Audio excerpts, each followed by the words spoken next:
President Biden hits the ground in Puerto Rico. There's a lot of need right now. And heads to Southwest Florida tomorrow.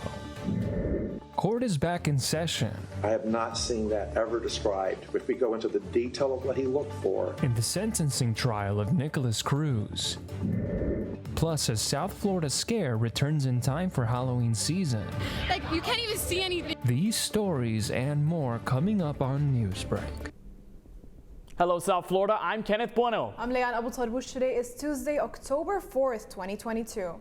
Live from the South Florida Media Network's Biscayne-based studios in North Miami, this is SFMN Newsbreak. The President and the First Lady are back in D.C. this morning after visiting Puerto Rico and looking at the damage from Hurricane Fiona.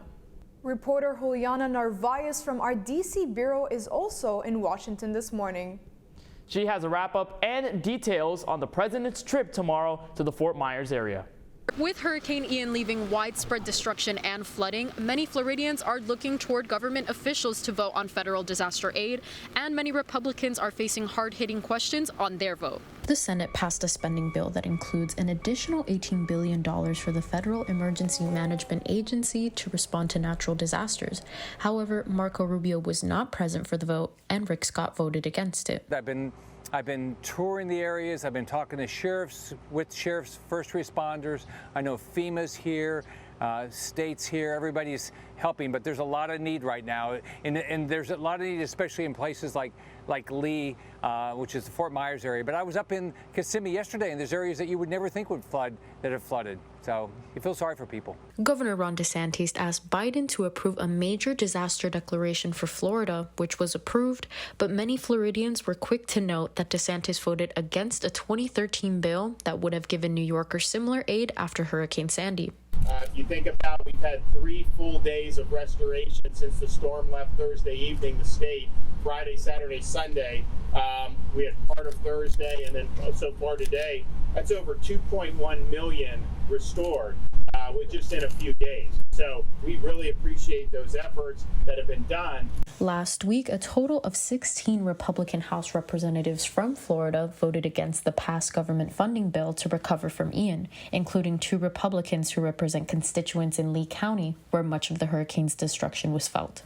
President Biden and the First Lady will be visiting Florida tomorrow to see the damage left by Ian firsthand and recovery efforts. From Washington, D.C. for the South Florida Media Network, this is Juliana Narvaez. The state of Florida this morning is still assessing the aftermath of catastrophic Hurricane Ian after destroying Sanibel and Pine Island bridges. Ian destroyed the single bridge that connects Pine Island to mainland. Governor DeSantis said yesterday that the state is working on a temporary bridge that will enable Pine Island residents to relocate their cars to the mainland. He says the bridge could be done by the end of the week. The state of Nikolas Cruz's mental health was at issue as the Parkland sentencing trial resumed for the first time since Hurricane Ian. On the stand yesterday was Dr. Charles Scott, a forensic psychiatrist who teaches at the University of California. Dr. Scott believes Cruz shows signs of antisocial personality disorder and not fetal alcohol syndrome, as his defense attorneys have argued. There is an increased risk of these kind of inappropriate touching, or maybe they interpreting the person wants to have sex with them when they don't. But that's very different than the searches and the things that he was searching for on the internet. I have not seen that ever described. Prosecutors also played videos of sessions between Dr. Scott and Nikolas Cruz for the jurors. Russian President Vladimir Putin has signed accession treaties formalizing Russia's illegal annexation of 4 occupied regions in Ukraine. Earlier today, Russia's upper house of parliament, the Federation Council, unanimously approved the accession of 4 Ukrainian regions into Russia. The residents of the new regions can acquire Russian citizenship by submitting applications and being sworn in as Russian citizens, according to Russia's state-run news agency. Putin's annexations are widely seen as a response to growing difficulties on the battlefield. Earlier this month, Ukraine pushed Russian troops out of the Kharkiv region, claiming areas seized by Russia on the first day of the invasion. Today, for the first time in 5 years, North Korea fired a ballistic missile over Japan. The announced missile crashed safely into the Pacific Ocean, but posed a dangerous threat towards North Korea's neighboring countries and U.S. military craft. The deadly weapon reached lengths up to U.S.'s territories Guam and caused the U.S. to coordinate its security response with Japan and South Korea. Also this morning, tonight is the night when the House of Horror begins its second week at Miami International Mall. The network's Kelly Sanchez shows us what's luring in the dark. Spooky season was brewing in South Florida last week with opening night at one of Miami's haunted hotspots, House of Horrors. 3 haunted houses, bone-chilling rides, and wicked food brought the Doral community together for a unique Halloween experience, just in time for the upcoming holiday. Upon entering, locals were greeted with bright lights, a fun atmosphere, and chainsaws. The best part is definitely the haunted houses. Yeah. The haunted house, you know, the adrenaline just going in there. And yeah, really scary. I feel like, you know, you never know when they're gonna pop out, so it's kind of like that scare, you know, moment where you don't know, should I scream or not? Yeah, I couldn't breathe. Like, you can't even see anything. It was like actually realistic. It was actually one of my favorite haunted houses. Mostly rides, and then we'll do some of the haunted house. But she can't go on a lot of things, so we're a little bit limited in terms of the kinds of things we can do. Yeah. I think she enjoyed the French fries the most. So. No, she did go on one ride and she liked it. My favorite part is definitely like the environment and the people. You get to meet new people all the time. Welcome to House of Horrors! I've been working here for like 2 days and I already love it. It's a great experience, and you know, it's only for a month, so you might as well come during the time, so yeah. Be sure to include House of Horror in your Halloween plans for a night of terrifying fun. Or else. Signing off with South Florida Media Network, I'm Kelly Sanchez. The most memorable tackle on Monday Night Football featured someone who wasn't even wearing a uniform. That's still ahead, and so is the story.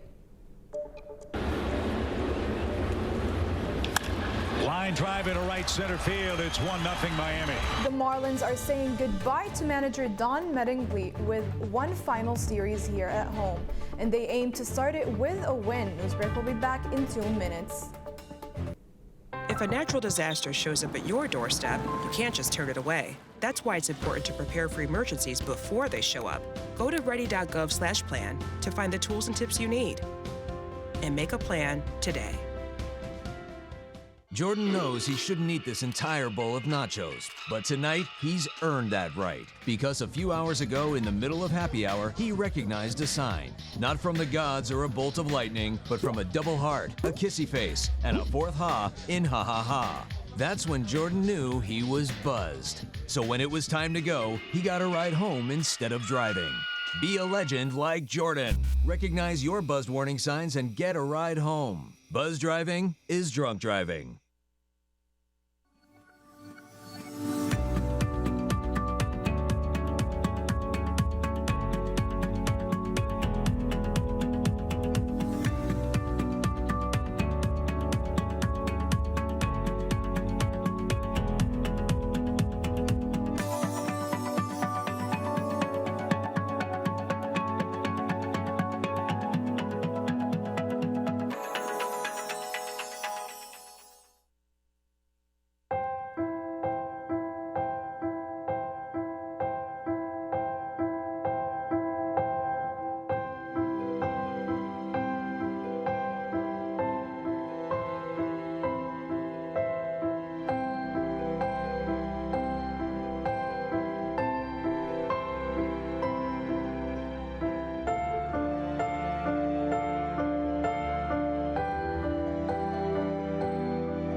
Marlins manager Don Mattingly is entering his last series with the team and is hoping to end on a high note.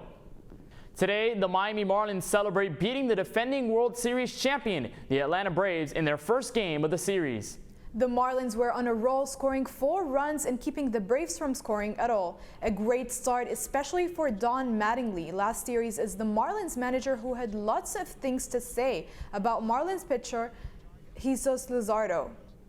He just buckles down and makes pitches, and really that's what you want to see. So if that was this, his pitch count was right basically where he was the game before, but he was in the 7th inning, and today his pitch count was in the same spot. It was just in the 6th, and so it seems like the 7th inning has been a little bit of a mental block for him.